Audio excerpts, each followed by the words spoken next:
Good morning all. My name is Matthias Ludwig and I'm just out in the park near my house in Ottawa, taking a walk in the beautiful area downtown, just enjoying the fall colors. And I'm speaking here today just to introduce a few very important, but sometimes sensitive topics. Today we're going to be talking about some things that are very human and very personal, honestly. So I just kind of want you to understand a little bit more about why they matter for you, just as much as they are important to me. If during any of this you do feel awkward or uncomfortable or have questions, stick with us, and by the end of it, I'd like to think that most of your questions will be answered, and I'd like to open a platform for more. There's three separate yet intersected concepts that we'll be discussing today, but I want to clarify they're more than ideas. They truly are a reality. Maybe not for you, but somebody else. The three concepts we'll be discussing today are separate yet intersected, which means they may seem different, but they fundamentally find common ground in our everyday society. With that being said, the topics of today are racism, discrimination, and stereotypes. Let's start with a basic definition of race. Race, traditionally in the early 1800s through scholars, was used to categorize people into different groups. With that being said, when I say that, you may feel a little bit uncomfortable with that idea.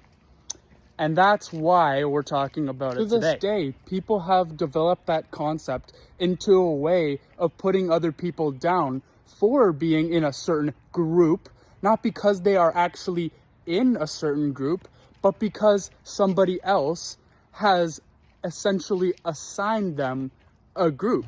From this belief or mindset, you end up with racism, ism being the suffix for belief in something.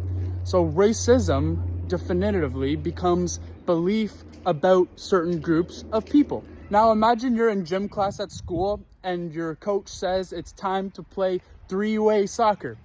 Sounds like a great time, everybody gets excited, coach starts handing out pennies, but he makes 4 teams: red team, blue team, green team, and yellow team. With that being said, in the game of three-way soccer, there can only be 3 teams on at once.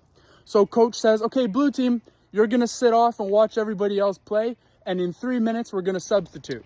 Going on, 3 minutes go by, 10 minutes go by, 40 minutes go by, and gym class is pretty much over. So you go up to your teacher and you say, hey teacher, why hasn't the blue team gotten to play? And he says, well, because you're on the blue team. And you're thinking to yourself, well, I didn't choose to be on the blue team. Yes, I'm wearing a blue penny and I'm technically on the blue team, but I didn't choose to be on the blue team. I just wanted to be part of the game like everybody else. Now you're probably wondering, what's the teacher's problem? What's he got against the blue team?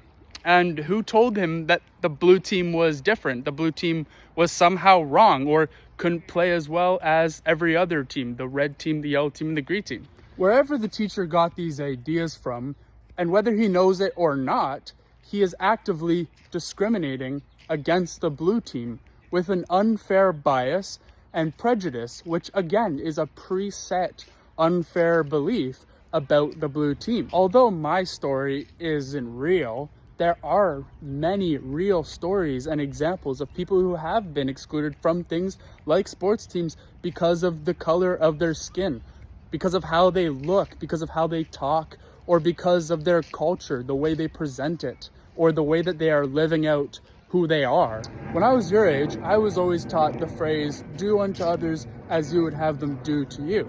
It's more than a phrase. Again, it's that real idea that you should treat others how you want them to treat you.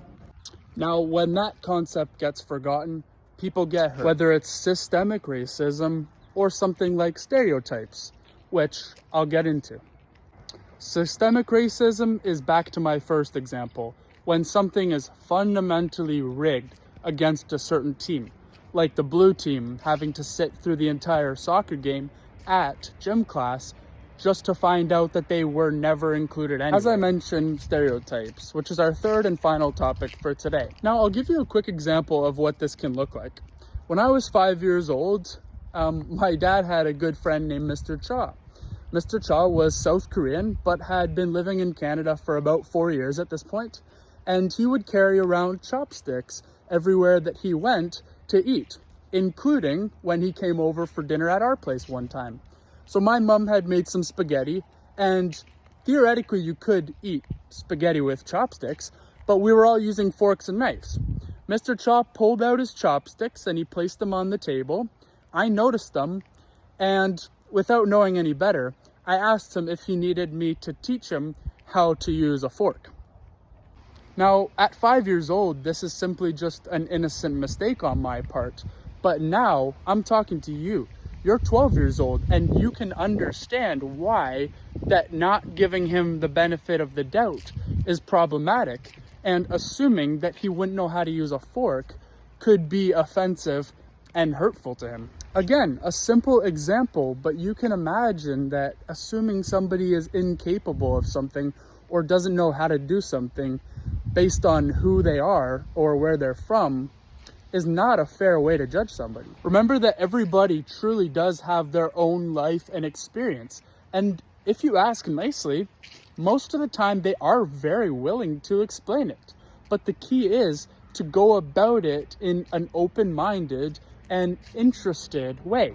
Curiosity can be healthy, and it's actually one of the ways that we can close the gap and leave behind outdated and problematic ways of thinking. Now, maybe you haven't dealt with discrimination or racism or stereotypes in your own life, but with that being said, I hope now you feel more equipped and understanding of these issues so that in your life, as you grow up, if you do encounter them, you're prepared and aware.